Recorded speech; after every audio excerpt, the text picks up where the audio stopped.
Selamat datang di channel Pemuja Malam. Jangan lupa like, share, and subscribe ya. Terima kasih.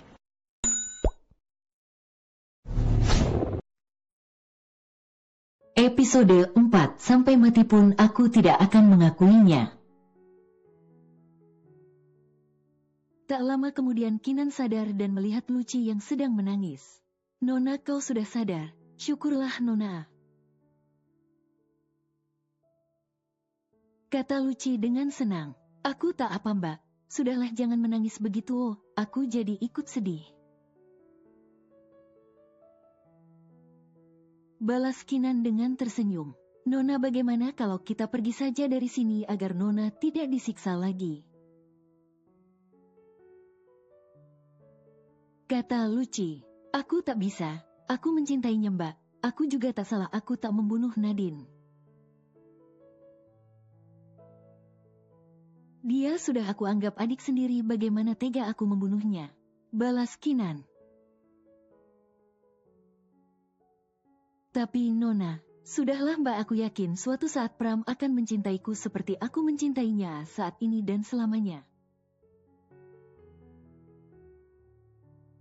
kata Kinan dengan tersenyum. Tanpa mereka ketahui ada seseorang yang mendengarkan pembicaraannya di depan pintu. Pagi hari menyapa setiap insan yang sedang memulai pekerjaan di mansion Wicaksono. Pagi ini Kinan izin tidak ikut bekerja karena semalaman ia demam dan badannya panas tinggi. Hanya Luci dan Rani saja yang menemaninya. Pram bangun dan langsung bergegas ke kamar mandi karena ia akan mengunjungi makam adiknya. Setelah semua selesai, ia langsung ke meja makan. Terlihat semua pelayan menyiapkan makanannya, ia celingukan mencari Kinan. "Luci, di mana Kinan?" tanya Pram dengan datar. "Maaf Tuan Muda, Kinan izin tidak bekerja karena semalam dia demam dan panas tinggi. Kalau sekarang bekerja saya takut ia akan lebih parah sakitnya," jawab Luci dengan menunduk. Balas Pram. Entah kenapa hatinya sakit mendengar bahwa Kinan sedang sakit. Ia juga merasa heran dengan perasaannya, tak mungkin juga Pram jatuh cinta pada istri yang sudah hampir 5 bulan ini ia siksa. Bahkan ia juga sudah merenggut kesuciannya waktu itu. Setelah selesai sarapan, Pram langsung ke makam adiknya ditemani Hendra. "Hendra, apa kau sudah menyelidikinya lagi?" tanya Pram. "Sudah Tuan, berkasnya ada di meja kerja Anda di rumah," balas Hendra. Hanya deheman yang keluar dari Pram.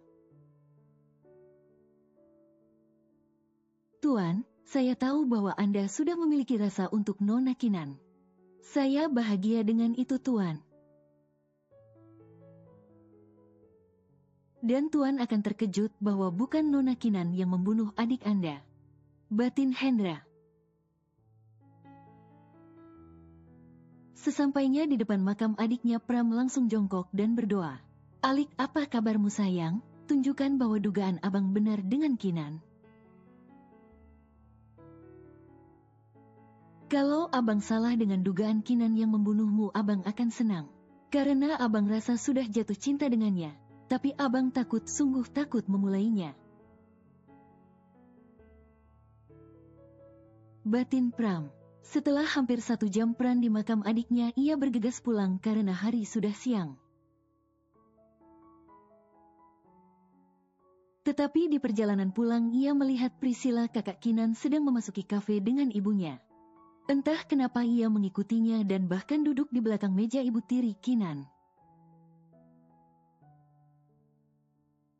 "Sayang, jangan sampai ada yang tahu bahwa kita memfitnah Kinan yang membunuh adik dari Tuan Muda Pram," kata ibu tiri Kinan. "Tenang saja Bun, buktinya sudah aku hapus jadi tidak ada jejak sama sekali. Jawab Priscilla dengan bangga, tetapi setelah ia melirik ke belakang ibu tirinya ia melotot kaget karena melihat Pram. Ia langsung bergegas mengajak ibunya pergi tanpa sepengetahuan Pram dan Hendra. Saat Pram menengok ke belakang ia kaget karena Priscilla sudah tak ada lagi di kursi belakangnya. "Ah sial, kemana mereka?" kata Pram dengan geram. "Tuan, ada apa? Kenapa Anda seperti sedang emosi?" tanya Hendra saat kembali ke meja makannya karena habis dari toilet. "Ayo kita pergi dari sini, Hen," ajak Pram dengan cepat. Sedangkan Priscilla dan ibunya langsung pergi ke mansion untuk menemui ayahnya. Sesampainya di mansion, Priscilla langsung mencari ayahnya. "Ayah, ayah di mana?" teriak Priscilla. "Kenapa sayang?" balas Saputra keluar dari ruang kerjanya. "Ayah, sekarang kita harus pergi dari negara ini, sebelum anak buah Tuan Pram menemukan kita. Karena mereka tahu bahwa kita yang membunuh adiknya," kata Priscilla dengan panik. "Apa?" ucap ayah dan ibunya kaget. "Iya ayah, ayo sebelum mereka nangkap kita," kata Priscilla. Mereka dengan cepat mengemas semua barang berharganya. Setelah selesai mengemas, mereka langsung pergi ke bandara dengan identitas baru, agar tidak diketahui oleh anak buah keluarga Wicaksono. Pram sudah sampai di mansionnya, semua pelayan berbaris dengan rapi untuk menyambut tuan mudanya. Termasuk dengan Kinan, ia ikut menyambut meski tubuhnya masih sakit bahkan sangat pucat. Kinan melihat Pram dengan tersenyum tulus sebelum akhirnya Kinan tak sadarkan diri. Kinan bangun," kata Pram sambil menepuk pipi Kinan. "Hen, panggil dokter cepat," kata Pram kembali dengan panik. Pram langsung menggendong Kinan ke kamarnya. Ia sangat terlihat khawatir apalagi melihat Kinan begitu pucat. Kinan direbahkan dengan hati-hati di kasur king size-nya oleh Pram. "Tuan, dokternya sudah datang," kata Hendra. "Dokter, periksa istri saya cepat," kata Pram dengan panik sampai tak sadar ia menyebut Kinan dengan kata istri. Semua yang ada di sana langsung kaget, bahkan Luci sampai melotot melihat tuan mudanya begitu panik dengan kondisi Kinan. Setelah dokter memeriksa Kinan, ia langsung menyampaikan kondisinya. "Tuan muda, istri Anda baik-baik saja, hanya luka lebamnya harus diobati.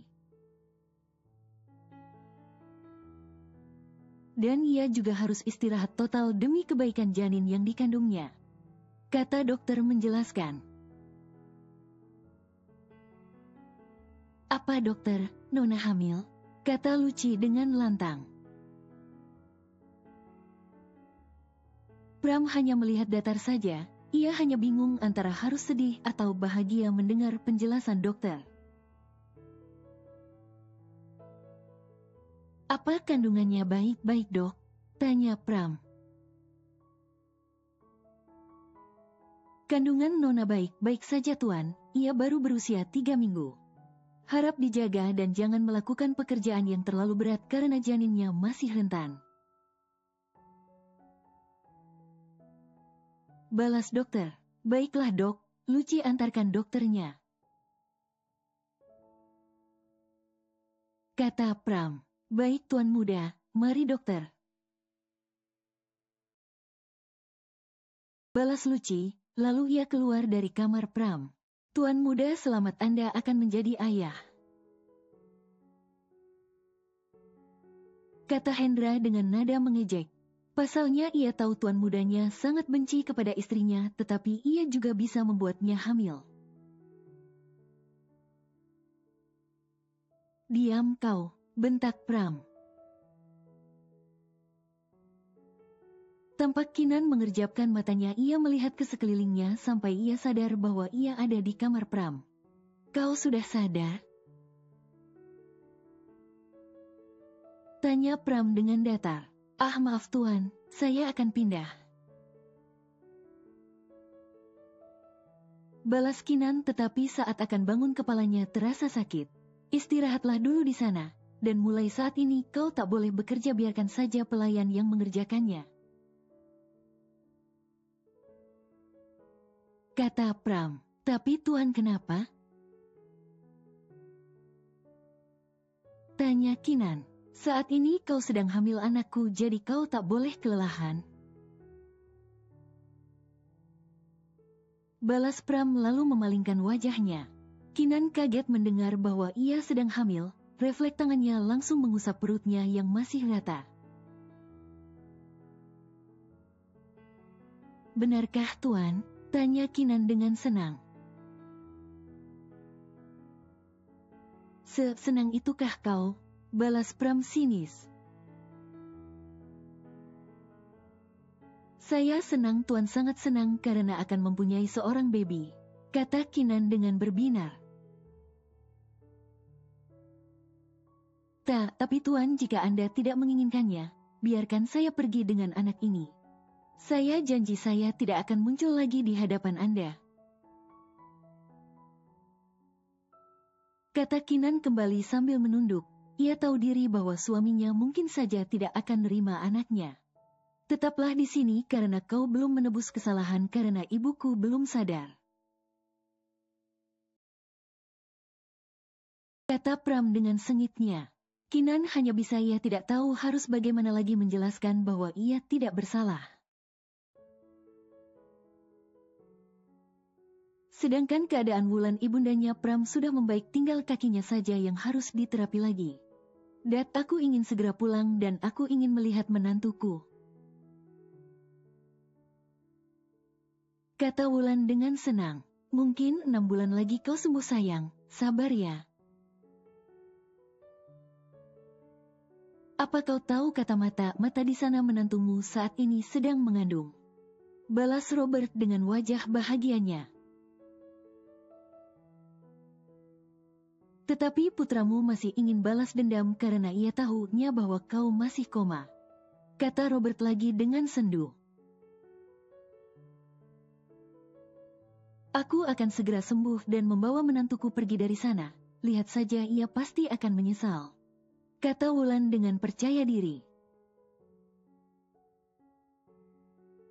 Robert hanya bisa memeluk istrinya.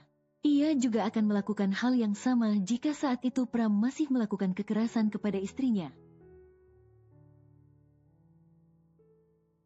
Setelah Kinan kuat, ia langsung pergi dari kamar Pram karena ia merasa tidak pantas. "Tuan, saya akan kembali ke kamar saya," kata Kinan dengan menunduk. "Terserah kau saja," balas Pram dengan wajah dinginnya. Kinan menghela nafas, ia hanya harus sabar menghadapi suaminya. Mungkin suatu saat ia akan mendapatkan cinta suaminya dengan tulus. Kinan langsung keluar dari kamar Pram dengan masih lemas. Hendra yang melihatnya pun langsung membantu sampai turun tangga karena di sana Luci sudah menanti. Sebenarnya Hendra kasihan melihat nona mudanya, tapi ia tak bisa melakukan apapun. Hari berganti bulan, tepat hari ini kandungan Kinan memasuki usia 6 bulan. Tetapi sifat dan kekerasan yang dilakukan Pram masih terus saja menyiksa Kinan. "Kau bisa bekerja tidak, Hah? Aku hanya menyuruh membuat kopi saja, lamban sekali, Hah?" bentak Pram dengan kilatan amarah. Maaf tuan, kan saya sedang hamil jadi agak susah jalannya," balas Kinan dengan terisak. Alasan saja kau, sudah sana aku muak melihatmu, kata Pram dengan datar. Kinan langsung pergi ke kamarnya, ini sudah kesekian kalinya ia ditampar. Bahkan pernah ia dicambuk karena ia melakukan kesalahan. Tuhan, apa salahku? Aku sungguh tak sanggup. Aku menyerah Tuhan, aku sakit Tuhan. Hiks. Monolog Kinan dengan terisak. Ibu, aku ingin menyusulmu saja, sungguh sakit semua ini ibu. Aku mencintainya, sungguh sangat mencintainya, tapi mengapa ia hanya memberikan aku luka ibu? Hiks. Lanjut Kinan. Setelah puas menangis, ia tidak sadar bahwa ia tertidur lelap. Keesokan paginya Kinan telat bangun, ia mengeluh sakit pinggangnya. Entah kenapa ia hamil baru 6 bulan tetapi perutnya sudah besar seperti 8 bulan. Ia sudah pasti mendapat makian dari suami kejamnya lagi. Kinan, di mana kamu hah? Teriak Pram dengan menggema. Kinan yang mendengar teriakan Pram langsung menghampirinya. Maaf tuan, saya terlambat, biar saya ambilkan sarapannya, kata Kinan dengan takut. Tetapi sebelum mengisi piring yang dipegangnya, piring tersebut direbut oleh Pram dan dibanting ke sembarang arah. Apa kau sudah bosan hidup hah? Kau tak menyiapkan bajuku, bahkan saat aku turun kau tak ada di meja makan, kata Pram dengan nada dinginnya. Kinan langsung menunduk takut, tubuhnya bergetar seakan menandakan ia sangat ketakutan. Aku tak akan membunuhmu sampai kau mengakui bahwa kau yang membuat adikku meninggal, kata Pram lagi masih dengan nada dinginnya. Tetapi Kinan tepat diam, dia sudah sangat sakit mendengar kata pembunuh. Sampai kapanpun aku tidak akan mengakuinya, karena memang bukan aku yang membunuhnya Tuan Muda. Sampai mati pun aku tidak akan mengakuinya, balas Kinan dengan lantang. Bersambung.